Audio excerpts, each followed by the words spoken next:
अगर आपको भी ऐसे लिखते वक्त ऐसे ही ख्याल आते हैं तो ये वीडियो आपके लिए है कि हम आपको यहाँ बताएंगे कि कैसे आपको शुरू करनी है अपनी ऐसे लिखने की तैयारी। सबसे पहले तो हम डिस्कस करेंगे कि आपको इंट्रोडक्शन कैसे लिखने होते हैं, फिर हम डिस्कस करेंगे मेन बॉडी कैसे करनी होती है, और उसके बाद हम जाएंगे कि कैसे 700 वर्ड्स के बाद आपको कंक्लूड भी करना होता है। सबसे पहले हम डिस्कस करेंगे यूपीपीसीएस मेंस के पीवाईक्यूज़ को। 2018 से मेंस जो है वो डिस्क्रिप्टिव हुआ है। उसके बाद से सबसे एक जो मोस्ट कॉमन है वो है लिटरेचर एंड कल्चर। इससे हर साल एक ऐसे आया हुआ है, इसको आप बहुत अच्छे से प्रिपेयर कर लो क्योंकि 24 में भी इससे ही ऐसे एक आया हुआ था। सेकंड है आपका सोशल स्फेयर। ये सेक्शन ए की बात हम करें, सेक्शन ए में ऐसेज होते हैं, सेक्शन बी में ऐसे होते हैं और एक सेक्शन सी में ऐसे होते हैं। हर एक से आपको उठा करके एक ऐसे लिखना होता है। तो सबसे पहले हम बात करें लिटरेचर एंड कल्चर। इससे हर साल एक ऐसे आता है, ये आपको पढ़ना ही पढ़ना है। आप इनके टॉपिक्स देख सकते हो: social responsibility of literature, literature and moral values, sociality of literature, art and social liberty. इस तरह के लिटरेचर से क्वेश्चन आते हैं। फिर आपका आया सोशल स्फेयर। यहाँ पे मोरल वैल्यूज़ की बात की गई है, sexual crimes, caste system, secular politics, women, problem of old people, one nation one constitution. 24 में आया था विमेन के ऊपर डुअलिटी, जो विमेन का डुअल बर्डन होता है या डुअल रोल होते हैं उसके ऊपर। फिर पॉलिटिकल स्फेयर में आता है election reforms, higher education, role of education, G20 leadership in India. फिर आपका आता है सेक्शन बी जिसमें साइंस, एनवायरनमेंट एंड टेक्नोलॉजी से आया हुआ है, progress of India into the space world, water pollution, social media, new agriculture law, industrialisation, space science in India. ये सब इस तरह के हैं जो आपकी करंट अफेयर में रह रहे होते हैं। आपको पेपर उठा करके देखना पड़ेगा इस समय क्या टॉपिक्स हैं, और एक बार यहाँ से आप मैच कर लो क्योंकि ये थोड़ा सा डायनेमिक होता है। तो आपको सेक्शन बी के लिए 2-4 ज़्यादा चीज़ें प्रिपेयर करनी पड़ती हैं क्योंकि सेक्शन ए में मोस्टली चीज़ें स्टैटिक से आती हैं जो कि रिपीट होती हैं, पर सेक्शन बी की जो डिफरेंट है वो डिफरेंट होता है। जैसे डिजिटल इकोनॉमी जो कि 2019 में बहुत ज़्यादा पॉपुलर था। फिर 2020 में आपको याद होगा $5 ट्रिलियन इंडियन इकोनॉमी की बात कही थी हमारे प्रधानमंत्री जी ने, तो इसलिए उससे ये क्वेश्चन आया है। 21 में सिटीजनशिप अमेंडमेंट एक्ट जो कि करंट से रिलेटेड है। 22 एग्रीकल्चर लॉज आए थे तो वो आ गया। फिर आपका 23 में भी एग्रीकल्चर सेक्टर से क्वेश्चन आ गया है। एग्रीकल्चर सेक्टर से ग्रीन रेवोल्यूशन आ चुका है, फार्मर्स ऑफ इंडिया आ चुका है, इंडियन एग्रीकल्चर आ चुका है, ग्लोब, यानी कि एक जो है वो सेक्शन बी में रहता है आपका एग्रीकल्चर से रिलेटेड। ठीक है, तो एग्रीकल्चर क्योंकि हम लोग GS3 में ऑलरेडी पढ़ रहे होते हैं तो हमारे पास इनफ डेटा होता है कि हम लिख सकें, पर हाँ आपको लिखने का जो एक पैटर्न है वो प्रिपेयर आपको सेट करना पड़ेगा। फिर हम आते हैं ट्रेड एंड इंडस्ट्रीज़ में, जो कि हमने डिस्कस कर लिया जिसमें एग्रीकल्चर आता है। उसके अलावा रीजनलिज्म यानी कि इंटरनल सिक्योरिटी, ग्लोबलाइजेशन यानी कि IR, problem of global terrorism, ये हम आ गए हैं सेक्शन सी पर। नेशनल एंड इंटरनेशनल इवेंट्स, ये भी आपका करंट अफेयर से रिलेटेड होता है, लेकिन इसमें एक टॉपिक है मेक इन इंडिया या फिर जो गवर्नमेंट की स्कीम्स चल रही होती हैं वो, उससे क्वेश्चन पूछा जाता है। तो आपको जो मेजर स्कीम्स हैं उनको प्रिपेयर करना होता है इसके लिए।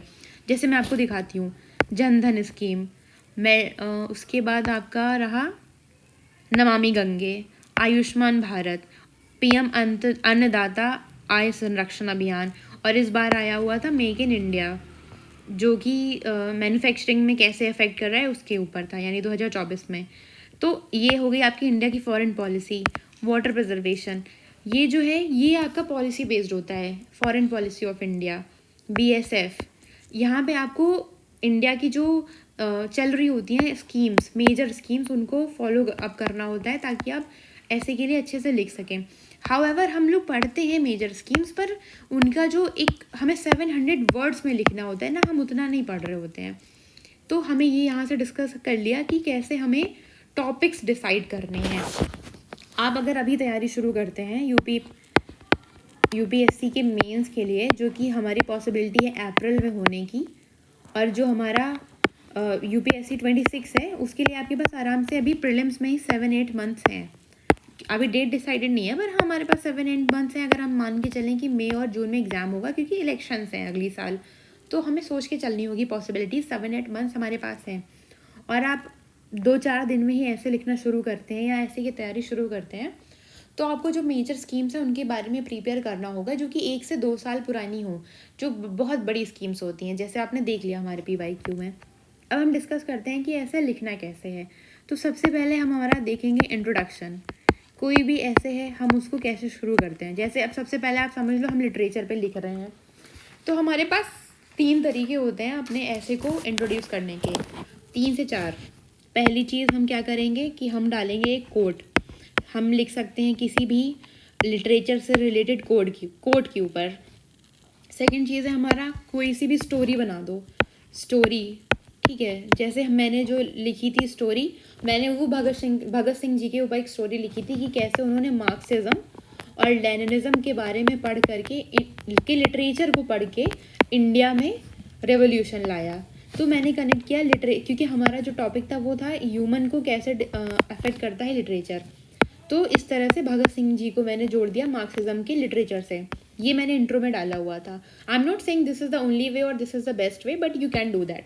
उसके बाद थर्ड थिंग है जो हिंदी मीडियम में बहुत यूज़ होता है और बहुत प्यारा तरीका है, वो है पोएम लिखना। क्योंकि हम इंग्लिश में इतनी पोएम्स नहीं पढ़ रहे होते हैं, तो मुझे पोएम्स नहीं याद आती होती थी इंग्लिश में, तो मैंने नहीं लिखी थी। फिर फोर्थ है आपका करंट अफेयर, कि कोई जो करंट चीज़ चल रही हो आप उसको डाल दो। मैंने क्या करा हुआ था यहाँ पे, पर मैंने इसको कंक्लूजन में यूज़ किया था कि ब्राज़ील में एक चल रहा था उस time scheme reading through redemption through reading. उसमें क्या होता था कि कोई जो प्रिजनर्स होते हैं उन्हें पढ़नी होती थी बुक्स ब्राज़ील के जेल्स में, और वो जितनी बुक्स पढ़ लेते थे उसी हिसाब से उनको पॉइंट्स मिलते थे, और वो पॉइंट्स उनके मंथ्स में कन्वर्ट हो जाते थे। उतने जितनी उन्होंने बुक्स पढ़ी हैं उतने मंथ्स की उनकी जो सज़ा होती थी वो कम कर दी जाती थी, जो कि हमारा दिखाता है कि किस तरह से लिटरेचर जो है वो एक तो आपको यहाँ से उन्होंने सपोर्ट किया कि उन्होंने आपकी सज़ा कम कर दी, साथ में जब ये देखा गया कि उनका जो कन्विक्शन रेट है, यानी कि जो क्रिमिनल्स आज छूटे हैं कल वो वापस वो क्राइम अटैम्प्ट कर रहे हैं कि नहीं, उसमें बहुत कमी आई हुई है। क्योंकि जो क्राइम है वो रिड्यूस हुआ है, इसलिए इस जो प्रैक्टिस है रिडेम्पशन थ्रू रीडिंग, इसको बहुत सक्सेसफुल माना गया था। ये उस समय मैंने करंट अफेयर्स में पढ़ी हुई थी, तो मैंने इसको डाल दिया था अपने कंक्लूजन में कि किस तरह ये एक सफल प्रैक्टिस है, जो कि आप ऐसे में मतलब लिटरेचर हमारा जो है वो इम्पैक्ट करता है ह्यूमन वैल्यूज़ को। अब आते हैं हम बॉडी पे। बॉडी में हम ये क्या करना होता है, हमें डायमेंशंस को खोलना होता है। सबसे पहले तो हम क्या करेंगे, अगर टॉपिक आपका इस तरह का है जो हिस्टोरिकल है या जिसमें आप हिस्ट्री डाल सकते हो, तो आप हिस्टोरिकल चले जाओ। जैसे कोई टॉपिक आया आर्किटेक्ट के ऊपर, तो उसमें आप हिस्टोरिकली कर सकते हो कि पहले जो एंशंट आर्किटेक्ट था वो कैसे चला, फिर उसके बाद मिडिवल में क्या हो गया, फिर एंशंट में क्या हुआ, और उसके बाद मॉडर्न में क्या हुआ। इस तरह से आप चीज़ें कर सकते हो। सेकंड होता है जैसे इकोनॉमिक्स में जैसे हमने जनधन की बात करी, ठीक है, तो जनधन अकाउंट से पहले हम उनकी हिस्ट्री देंगे कि कैसे जनधन तक हम पहुँचे हैं। उसके लिए पहले हमें बताना पड़ेगा कि क्यों हम बार्टर सिस्टम पे थे। पर ये आप बहुत छोटे में बताओगे, इतना पीछे जाने से अगर आप जा रहे हो तो आप थोड़ा सा स्टार्ट बताओगे कि कैसे फाइनेंस जो है या जो मनी है वो इन्वेंट हुआ। उसके बाद किस तरह हमारी जो कंट्री थी वो क्राइसिस में थी ड्यू टू हमारे पास कनेक्टिविटी नहीं थी, फाइनेंशियल इंक्लूजन के लिए हमें लाना पड़ा जनधन। तो जनधन जब हम लाए तो क्यों लाए, क्योंकि हमें एक फाइनेंशियल इंक्लूसिविटी चाहिए थी जो कि हिस्टोरिकल रीज़न से हमारे पास मिसिंग थी। तो ये हो गई हमारी बॉडी की एक हिस्टोरिकल प्रोसेस जो हमने टाइम के साथ साथ उसको एक्सप्लेन किया। फिर हम जा कर के जनधन की और डायमेंशंस खोलेंगे कि क्या इसके फीचर्स हैं, क्या इसमें लोगों को योगदान मिल रहा है, उस तरह से।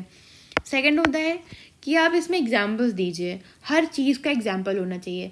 अगर आप लिख रहे हो लिटरेचर पे तो आपको कम से कम नहीं तो 50 बुक्स पता होनी चाहिए जो आप कोट कर सको। कुछ होनी चाहिए जो वर्ल्ड की हो, कुछ होनी चाहिए जो इंडिया की हो, और कुछ होनी चाहिए जो यूपी स्पेशल हो। यूपी में हमारे कौन से राइटर आते हैं, प्रेमचंद जी हो गए, ठीक है, हमारे हरिवंश राय बच्चन जी हो गए, और हमारी सरोजनी नायडू जी हो गई। भले वो हमारे स्टेट की नहीं है पर हमारी उनसे अटैचमेंट है। इंडिया में तो बहुत सारे हो गए, अरुंधति रॉय हो गई आपके।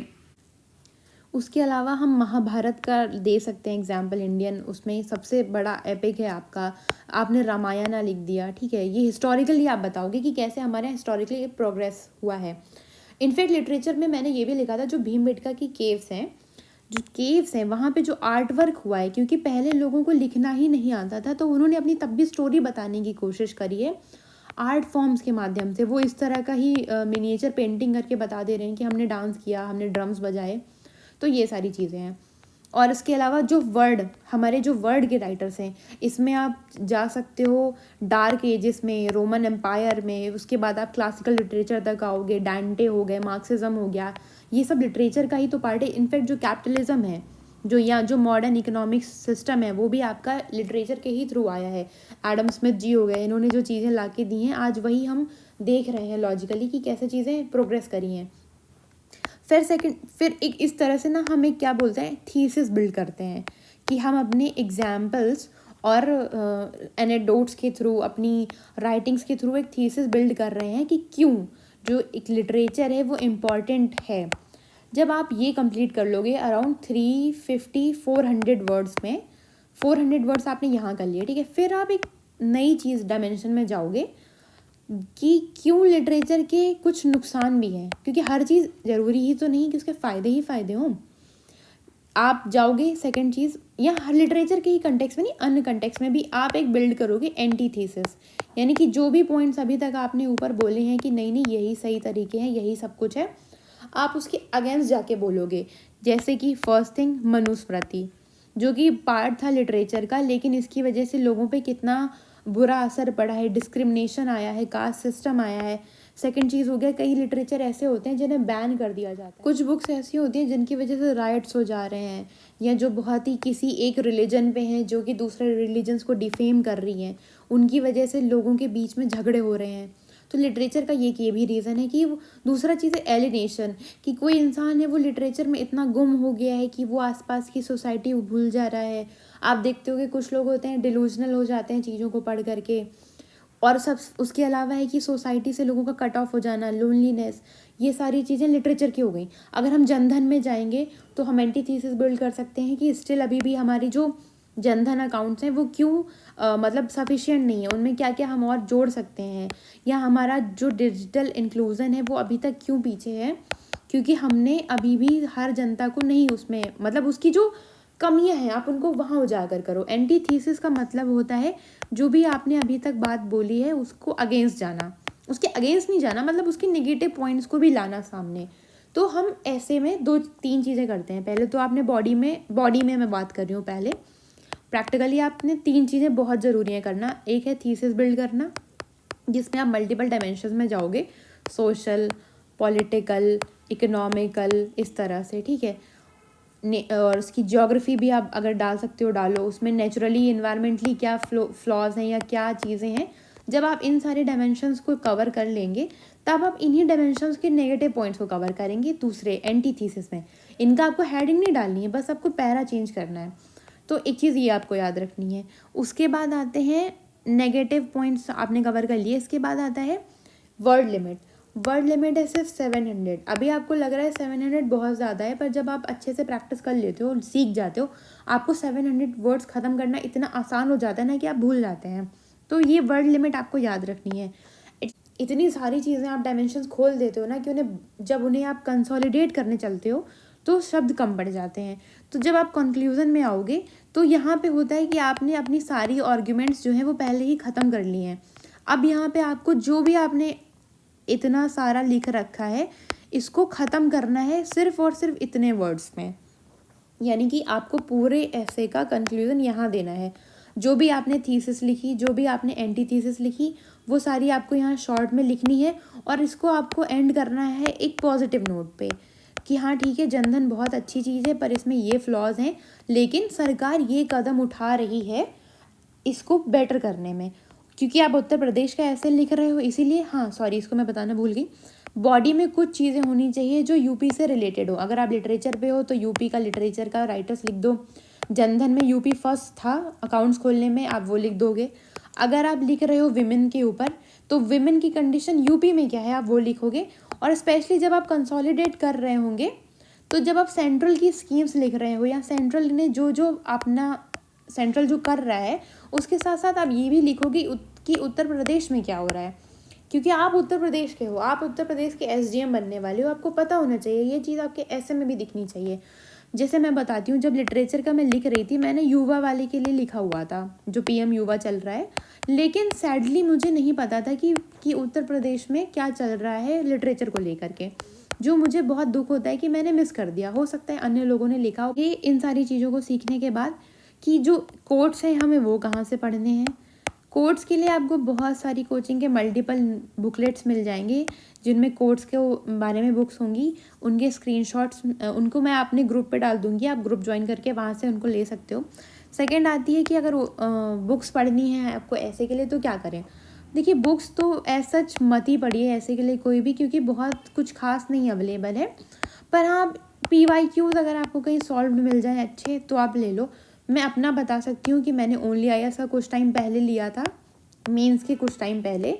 उसमें उन्होंने सिर्फ PYQs का सॉल्यूशन दे रखा था, जो कि मुझे उसमें से मुझे कुछ बहुत अच्छी लाइंस मिल गई थी जो मैंने यूज़ करी थी। सेकंड क्या है कि आप ना टॉपर्स की कॉपीज़ देखो। टॉपर्स ने जो लिख रखा है ना, अगर आप उतना ही लेकर के कंसोलिडेट करके अच्छे से लाइनें यूज़ कर लीजिए ना अपने ऐसे में, तो भी बहुत मार्क्स आ जाएंगे। थर्ड थिंग है, अगर आप स्पेशली ऐसे के लिए है कि आपको कोई ना कोई टेस्ट सीरीज़ ज्वाइन करनी ही पड़ेगी, तो आप अपने पीयर्स की कॉपीज़ देख लो, क्योंकि वो डालते हैं अच्छी कॉपीज़ जो होती हैं उनको, या फिर आप कोचिंग में ऑफलाइन लिखने जा रहे हो तो वहाँ पे देख लो। आप जितने मल्टीपल सोर्सेस यूज़ कर सकते हो करो। आपके पास इतना टाइम नहीं है कि आप बहुत ज़्यादा लगा सको ऐसे लिखने में, तो आप अपने पीयर्स की कॉपी यूज़ करो। मैं आपको एक एग्जांपल देती हूँ। मेरे पीयर ग्रुप में ही बंदा था जिसने टेस्ट सीरीज़ में लिखा हुआ था मैन्युफैक्चरिंग के ऊपर एक ड्रोन्स पे, जो कि मुझे उस बारे में आइडिया नहीं था कि इस तरह की कोई कंपनी है जो ड्रोन्स में इतना अच्छा काम कर रही है कि उसको अवार्ड मिला है। पर मैंने वो देखा और मुझे लगा कि ये तो बहुत अच्छा है, और लकली जब मैन्युफैक्चरिंग पे मैंने ऐसे लिखा था तो मैंने उस चीज़ को कोट किया। तो इस तरह से अगर आप कुछ कॉपी कर रहे हो ना, तो वाइजली कॉपी करो कि उसको आप नोट कर सको कहीं। ठीक है, अब हम क्या करेंगे, अब हम इन सारे टॉपिक्स को कंसोलिडेट करते हैं किसी टॉपर की कॉपी देख करके। ओके, ये जो कॉपी है ये नारायण दत्त सर की कॉपी है, जो कि ऑलरेडी डिप्टी SP हैं। आप इनकी कॉपी देखिए, इन्होंने स्टार्ट कैसे किया, एक स्टोरी के साथ, जहाँ ये आपसे कह रहे हैं इमेजिन करने को। पहले तो हम डिस्कस करते हैं, सॉरी टॉपिक क्या है। टॉपिक है ब्लाइंड इंडस्ट्रियलाइजेशन। ठीक है, अब हमें बात करनी है इन्वायरमेंटल पोल्यूशन की। ये एक डिफरेंट टाइप का ऐसे है, क्योंकि पीसेस में जो इन्वायरमेंट पे ऐसेज हैं वो बहुत अभी तक कम आए हुए हैं। स्टिल हम देखते हैं। अब इन्होंने हमें सबसे पहले बोला इमेजिन करो एक ऐसा सीन जहाँ पे मैसिव फैक्ट्रीज़ हैं, जिसकी वजह से जो आपका इन्वायरमेंट है वो ख़राब हो रहा है, वहाँ पे बर्डन है पोल्यूशन का। ठीक है, अब आते हैं हॉरेंडस सिचुएशन है, जैसे कि, और इन्होंने फिर एग्जाम्पल दिया ऐसा कहाँ हुआ है, जैसे कि लेट 18th सेंचुरी में लंदन में हुआ, 20th सेंचुरी में कानपुर में हुआ और चाइना में हुआ। यानी कि इन्होंने हिस्टोरिकली बताया कि चीज़ें कैसे इनिशिएट करी जब इंडस्ट्रियलाइजेशन हुआ। ठीक है, फिर हम धीरे धीरे आगे बढ़ते हैं, क्यों हुआ इंडस्ट्रियलाइजेशन, उन्होंने इस पर बात करी है। देखिए, इन्होंने कितना ऐप्ट एक यहाँ पे कोट यूज़ किया हुआ है कि मदर अर्थ के पास सब कुछ है नीड के लिए, पर इनफ नहीं है ग्रीड के लिए। That is a very good quote from Gandhi ji, जो बोलते हैं there is enough for the need but not for the greed. इसके बाद हम जा रहे हैं IVC मेसोपोटामिया कि वहाँ पे भी हुआ है, ट्रैक्स हैं इंडस्ट्रियलाइजेशन के, लेकिन तब नेचर लवर हुआ करते थे लोग, इसीलिए जो इंडस्ट्रियलाइजेशन था वो उतने स्केल पे नहीं था कि वो पोल्यूशन कर सके। लेकिन जैसे जैसे हम 16, 17, 18वां सेंचुरी में आते हैं, लोग लालची होने लगे, लोगों को ब्लाइंड रेस में पड़ गए, इसलिए उन्होंने डिफरेंट इन्वेंशंस भी हुए इसके साथ साथ, जैसे स्टीम इंजन, स्पिनिंग जेनी। तो उन्हें ज़्यादा रिसोर्सेज चाहिए थे, जो कि रीज़न बन गए पोल्यूशन का। कितना फ्लो है इनकी उसमें। उसके बाद देखिए इन्होंने कनेक्ट कैसे किया है, connecting words in words of Churchill. आप डायरेक्टली कोड यूज़ करने से पहले राइटर का नाम लिख दीजिए। आप अब अगर आप इस पैरा पे हो और आपको इस पैरा पे आना है और आपके पास कोई कोड नहीं है, तो आप लिख सकते हैं कि इस तरह के कनेक्टिंग वर्ड्स, जैसे कि हाउ एवर हो गया, in other words, expanding our perspective, या लुकिंग एट अदर डायरेक्शंस। ऐसे हम लोग वर्ड्स यूज़ करेंगे जो कि कनेक्टिंग वर्ड्स कहलाते हैं, जो हमारे एक ऐसे को फ्लो लाते हैं। ठीक है, जो फ्लो है, बोलते नहीं है स्मूथ लाइक बटर, वो वैसा होना चाहिए। ऐसा नहीं लगना चाहिए कि आपको 10-12 डिफरेंट चीज़ें पकड़ा दी जा रही हैं, नहीं, it should be in a flow. तो आपको याद रखना है ऐसे आपका होना चाहिए फ्लो में, जैसे कि सर का ऐसे है। उसके बाद इन्होंने चर्चिल की बात करी। हमेशा एक बुक याद रखते हैं जो कि एक आई हुई थी हमारे प्रीलिम्स में, and that is so beautifully used here. Sir ने यूज़ करी है रेचल कार्सन की एक बुक जो कि है साइलेंट स्प्रिंग, जो कि हमसे प्रीलिम्स में पूछी जाती है कि इसका राइटर कौन है, और उन्होंने उसको यहाँ पे कोट करके लिखा हुआ है वंडर्स ऑफ इंडस्ट्रियलाइजेशन। ठीक है, यहाँ पे आपने लिखा हुआ है कि not forget the price that our environment pays, जो कि बहुत ब्यूटीफुली इन्होंने लिखा है कि हमें ये नहीं भूलना चाहिए कि इन्वायरमेंट का इंडस्ट्रियलाइजेशन का जो प्राइस है वो हमारा इन्वायरमेंट पे करता है। इसीलिए जो इनिशिएटिव्स आए हैं मिनामाटा जैसे, IPCC जैसे, उनको हमें कंटिन्यू करना होगा। इसके बाद सर ने कोट किया है आइंस्टाइन को, that is a very good coat.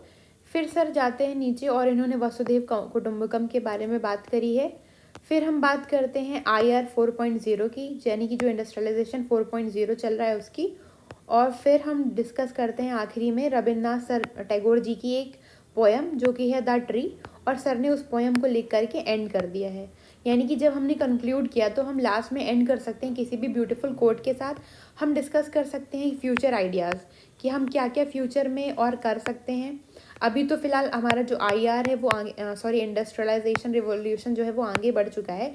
हम यहाँ पे SDGs को भी कोट कर सकते हैं काफ़ी सारे, कि किस तरह 1, 2, 3 में क्या क्या है, क्या क्या हम कर रहे हैं। उसके अलावा मैं अपना बस ऐड ऑन कर रही हूँ कि हम इसमें ये डाल सकते थे कि यूपी ने क्या स्टेप्स लिए, इंडिया ने क्या स्टेप्स लिए, और वर्ल्ड वाइड क्या क्या सक्सेसफुल स्टोरीज़ हैं।